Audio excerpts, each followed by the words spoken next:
¿Qué tal, amigos? El día de hoy vamos a hablar de un tema que ha generado mucha polémica, mucho de qué hablar, mucha incertidumbre, la vacuna contra el COVID-19. Vamos a tratar de resolver algunas dudas y por supuesto generar muchas más porque finalmente el debate científico es lo que nos permite salir adelante de todo esto. Aclaro que lo hago desde mi punto de vista científico y profesional como ingeniero biomédico, ¿sale? No soy una persona antivacunas, pero sí hay que hablar muy claros con la verdad porque finalmente es lo que necesitamos. Dejo por eso el link aquí abajo y el documento, si puedo, una imagen de él, de la Organización Panamericana de la Salud para que corroboren lo que estoy diciendo.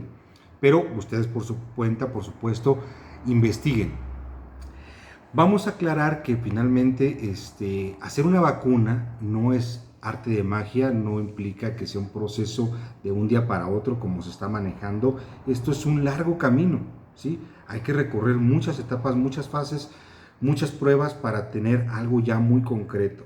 Entonces no podemos creer que, como nos lo han hecho saber o nos lo han manejado en algunas noticias, que viene la caballería, llega la vacuna y ya todo se acabó. Esto definitivamente no es así en corto plazo, ¿sí? Y voy a aclarar algunas de las fases principales que se llevan a cabo. Una vez que los científicos hacen su trabajo de investigación y desarrollo, se lleva a las fases ya como tal de la vacuna, de las pruebas, y empieza, son 5 fases, empieza con una fase preclínica. En esta fase preclínica, ¿sí?, se hacen pruebas con animales. No nos gusta, no es bonito, pero se hacen pruebas con animales. Esto para probar su seguridad, su eficacia y que el organismo realmente genere capacidad inmunológica contra lo que estamos buscando atacar, que finalmente es el objetivo de una vacuna, ¿de acuerdo? Una vez que se tienen estas pruebas de seguridad y eficacia, se pasa a la fase 1. En la fase 1 se hacen pruebas ya en humanos, poquitos humanos, un grupo controlado, alrededor de 100 humanos, ¿de acuerdo? 100 personas adultas que de forma voluntaria se ponen la vacuna y se hacen pruebas de diferentes dosis, vías de administración para ver cuánto exactamente hay que poner, cuál es la mejor vía de administración, oral, una inyección. Se hacen muchas pruebas. Y una vez que se tienen estas pruebas controladas, se pasa a la fase 2. Teóricamente todas esas etapas ya fueron superadas por las vacunas que están por llegar, ¿de acuerdo?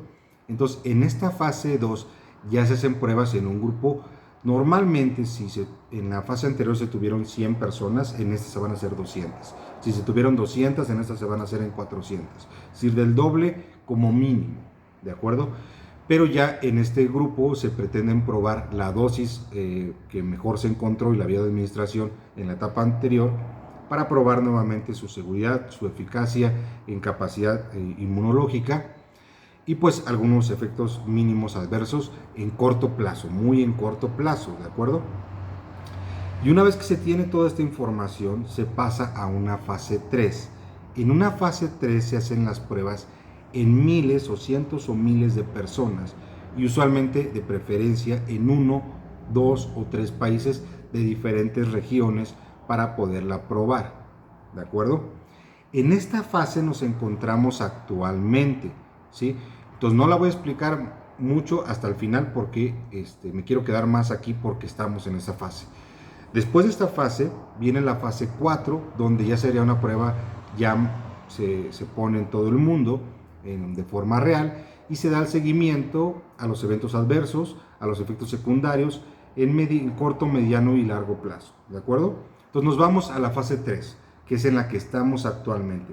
Todavía no llegamos a la fase 4, donde una vez que se termine esa fase, ya se aprobaría completamente la vacuna, ¿de acuerdo? Entonces nos vamos a la fase 3. En la fase 3 se hacen las pruebas, decíamos, en cientos o miles de voluntarios, ¿sale? En grupos controlados de voluntarios. Esto resuelve la primera duda. Si tú estás con una incertidumbre, si tú no te quieres poner la vacuna, no te la pongas, porque es un grupo de voluntarios, no es obligatoria. ¿Queda claro? Punto resuelto. ¿Sale? Son voluntarios y cuando se la pongan ustedes, si se la van a poner, tienen que firmar un consentimiento informado sabiendo que aceptan las consecuencias o lo bueno, malo, lo que sea que pueda pasar de este experimento, porque es un experimento, ¿de acuerdo?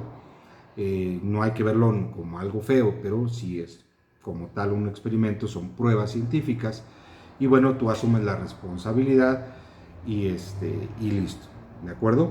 Entonces, una no es obligatoria, ¿sale? El problema de todo esto que tenemos que entender es que en esta fase debe ser un grupo controlado. Es algo que es actualmente prácticamente imposible de realizar. ¿Por qué? Porque no podemos tener control cuando tenemos un sistema de salud totalmente saturado. Si tenemos un sistema de salud saturado, no vamos a poderle dar seguimiento ni hacer una correcta trazabilidad de las personas que se vacunaron para ver los efectos que tuvieron, ¿sí? Los eventos adversos o efectos secundarios inmediatos que pudieran haber tenido. Entonces es complicadísimo tener un grupo controlado. Esto hace que difícilmente vayamos a tener de forma inmediata ya los resultados para que el mundo entero resuelva el problema de la pandemia. ¿Sale? El siguiente cuestionamiento es que en esta fase implica que se hacen pruebas doble ciego y pruebas en donde lo que implica es que se prueba la vacuna contra el efecto de un placebo. Quiere decir que si tenemos, por ejemplo, 100 millones de vacunas, ¿sale?, adquiridas en México, 50 millones, la mitad, van a ser la vacuna y 50 millones va a ser solución salina, algo inerte, algo que no te hace ni bien ni mal, absolutamente nada, ¿sale? Para probar la eficacia de la vacuna contra el placebo, ¿sale? Esto es fundamental en la ciencia, fundamental sobre todo en la parte médica, el comparar contra el efecto placebo. Entonces, quiere decir que si las personas el día de hoy, como estamos viendo que en los próximos días se van a vacunar, pues todo el mundo dice, ya me vacuné, aunque la vacuna fuera 100% eficaz, ¿sí? La mitad estaría vacunada y la mitad no. ¿Quién es esa mitad y quién no? No lo sabemos, nadie lo sabe. Solamente el laboratorio a través del lote, ¿sí?, lo sabe, pues para poder hacer la comparación, pero por eso es doble ciego, porque nadie debe de saber, ¿sale? Entonces, la mitad no está vacunada realmente, la mitad solamente va a tener soluciones salina. Entonces no podemos confiarnos de que ya se acabó, ¿sí? Apenas es una fase del experimento. ¿Queda claro? Entonces tenemos que seguir atentos a las medidas sanitarias, no relajarnos, seguirnos cuidando, seguirnos protegiendo, porque esto no se ha acabado, ¿sale? Entonces esa parte es importantísima que la tengamos, porque creo que nadie la dice y nadie nos la comenta, ¿sale? Si te vas a vacunar, puede ser que te toque la vacuna real o puede ser que te toque la solución salina. Entonces, esta es la parte fundamental que tenemos que entender. Estamos en esa etapa y una vez que se concluye esa etapa, y si realmente logramos tener, difícilmente lo veo yo, pero si logramos tener los datos específicos y precisos de las personas que se vacunaron en este país y en otros, pues vamos a poder dar paso a la siguiente fase, y una vez que se supere, pues con éxito, esperando que los efectos secundarios no surjan de ningún tipo, pues podremos ya tener una vacuna un poco más certera y aprobada, ¿sí? Mientras tanto, creo que es incorrecto tanto relajarnos como también incorrecto que se apruebe al calor las cosas sin la rigidez científica. Como científicos tenemos que decir no a que se hagan las cosas al aventón. Qué bueno que se disminuya la burocracia para que todo se agilice, pero tampoco vamos a quitar de lado y dejar de lado todos los procesos y métodos científicos que debe de haber en medio de todo esto, porque estamos hablando de vidas humanas y con eso no se juega. ¿Queda claro? Entonces, todo esto me surge a mí una duda más. Si este es un experimento, sigue siendo un experimento de la farmacéutica, una etapa del experimento de la farmacéutica, si este experimento se logra llevar a cabo con éxito y la vacuna es una vacuna eficaz, naturalmente nosotros como país y todos los países del mundo, lo creo yo, pues van a comprar la vacuna ya anualmente como parte de sus protocolos y de sus cartillas de vacunación. Entonces, esto implica muchísimo dinero para la farmacéutica. Qué bueno si salva a la humanidad, ¿sale? Pero ahorita, si estamos en esta fase experimental, ¿por qué nosotros tenemos que pagar la vacuna? O sea, ¿por qué como nación y como sociedad tenemos nosotros que comprar millones de dosis cuando es un experimento suyo? Lo veo un poquito claro si a lo mejor me dices, bueno, la farmacéutica es mexicana y México le va a invertir porque finalmente es un desarrollo y es un beneficio para que México y la industria médica de México crezca. Pero, pues, mientras tanto, no creo que sea lo correcto. Otro ministerio, otra Secretaría de Desarrollo de otro país, del país de procedencia de la farmacéutica, pues que invierta en su farmacéutica.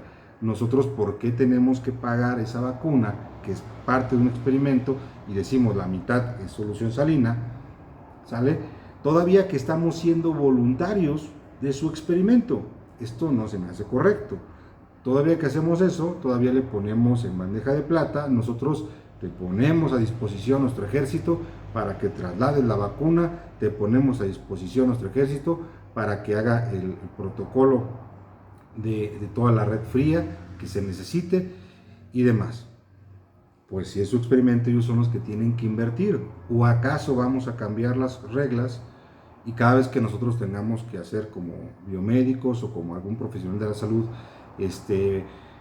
dar servicio a la tecnología médica, surtir de equipo médico? Mi pregunta es si nos van a poner a disposición un helicóptero del ejército. Yo levanto el teléfono y ¿sabes qué? Mándame por favor una cuadrilla de soldados o cómo va a ser ahora, ¿no? Creo que esa parte también es incorrecta, ¿sí? ¿Por qué? Porque ya se hizo, ¿sí? Ya se hizo durante los tratamientos. Durante el tratamiento de COVID se aplicaron ciertos tratamientos y se compraron millones de dosis de tratamientos que no fueron 100% eficaces, ¿sí? Y que los resultados estaban ahí en las fases previas. Entonces hay que decir las cosas como son. Y que nos mostraron la mitad de los resultados también. Que dijeron, mira, el tratamiento, no voy a decir cuál para no meter muchas inquietud en la gente tampoco, pero el tratamiento decía, tenemos 80%, 90% de eficacia en el tratamiento. Oye, padrísimo, es un porcentaje altísimo. Lo que no dijeron en el tratamiento es que el efecto placebo tuvo el 80-90% también de eficacia. Esto quiere decir que el medicamento hacía lo mismo que un chuchito de azúcar, con la enorme diferencia que el medicamento cuesta millones, ¿no? El chuchito de azúcar, pues no tanto, y el medicamento tiene efectos secundarios muy graves, y el chuchito de azúcar, pues no tiene nada, ¿no? ¿Tú qué te prefieres poner? ¿Un chuchito de azúcar o un medicamento que da los mismos resultados en porcentaje, con un montón de efectos secundarios, y dejándote aparte pues con una grave situación económica por el costo del tratamiento? Entonces, las cosas en la ciencia se tienen que decir completas, no se pueden cucharear datos, no se puede decir la información a la mitad, a medias, para poder beneficiar a un grupo o a otro grupo, porque nos estamos haciendo daño como humanidad. Y actualmente las farmacéuticas han mostrado poca seriedad, porque de repente dijeron, tenemos tanto porcentaje de efectividad, y otro laboratorio dijo, pues yo tengo tantito más, y entonces este laboratorio dijo, no, pues yo tengo este otro tanto más. No, ¿cómo? No es posible. Pues ya tu etapa y desarrollaste la fase, no puedes de la nada cambiar. Estás cuchareando datos claramente por una competencia económica. Y en el proceso tenemos que entender que hay vidas humanas en juego. Entonces, en esta parte como científicos tenemos que ser claros y decir, vamos a trabajar, y estamos trabajando día a día, ¿sí? Sin parar, y lo hacemos con gusto, pero hay que ser bien hechos, hay que hacer las cosas con rigidez científica para que podamos hacer las cosas. Tampoco no se vale como sociedad que no nos informemos. Ahí está la información en internet. Si alguien tiene dudas, si alguien quiere que hable un poco más del tema, comente por favor y pídanme, y podemos hablar incluso de cómo están elaboradas y cuál es el principio activo de las diferentes vacunas que probablemente vayan a llegar a nuestro país, ¿de acuerdo? Pero ya basta de que estemos también diciendo cosas al azar, haciendo nada más memes, y no ayuda en nada. Tenemos que trabajar y que estudiar y prepararnos, Y la información es vasta, pero hay que saber también dónde buscar. Y los artículos científicos están ahí, las pruebas de las etapas de de muchas fases de estas farmacéuticas están ahí, los resultados publicados, y algunas de ellas aclaran que en los resultados que se hicieron en algunas pruebas, como en macacos y otras cosas, otros animales, pues todos se enfermaron, no se murieron, qué bueno, pero todos se enfermaron, ¿sí? Entonces, si de repente, por ejemplo, tenemos este protocolo de vacunar a toda la línea de profesionales de la salud, ¿qué pasa si todos esos profesionales de la salud se enferman? ¿Qué pasa si esos profesionales de la salud, el porcentaje, que sea a lo mejor un porcentaje menor, porque a lo mejor no todos son asintomáticos o no todos presentan síntomas del COVID, pero los que sean, los que lo presenten, suponiendo que tengan una gripa simplemente un poquito más grave, que ya no sea algo tan mortal como lo es actualmente, pues aún así quitar de la fila a un cierto porcentaje durante 15 días de los hospitales en medio de un colapso del sistema de salud es algo que hay que hacer con mucho cuidado. Entonces, yo los invito a que se cuestionen todo esto, a que investiguen mucho por su cuenta, no me crean tampoco a mí todo lo que les digo, pero les dejo la información y cualquier comentario estoy para apoyarlos. Saludos.